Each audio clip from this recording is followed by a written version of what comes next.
Clara Schumann's life was marked by tragedy and distinguished by a career lasting more than 60 years. We see her now as a strikingly independent woman, a woman of her time, and yet one who worked tirelessly against the grain of assumption and prejudice.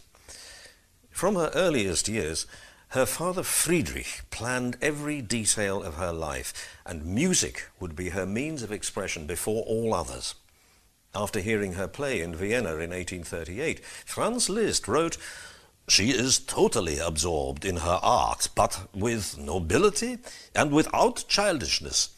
Her compositions are really very remarkable, especially for a woman."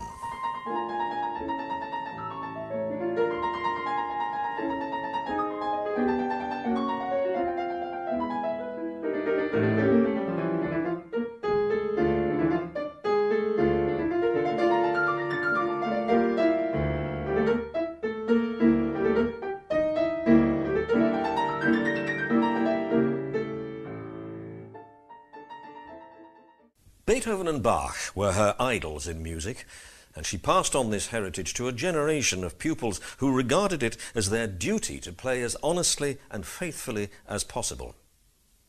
"Who would have thought," said one disbelieving Russian journalist, "that Scarlatti and Bach could make such an extraordinary impression, and that Frau Schumann would have to repeat work several times? This is a noteworthy lesson for every artist who has believed up till now that one could only please the public with the same old variations on an aria by Bellini."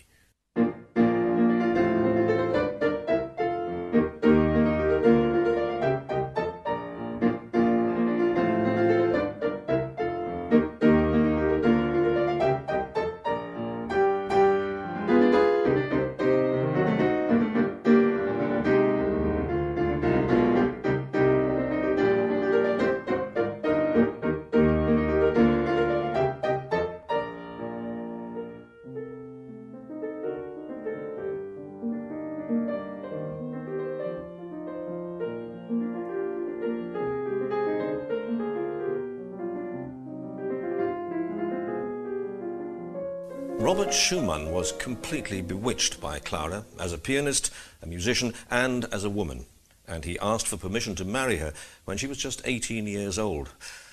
But her father put every obstacle he could think of in the way of the young couple, and in the end they were forced to appeal to a court of law.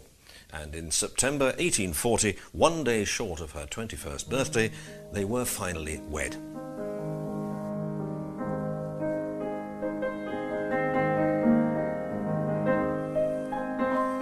The practice of music was Clara's life.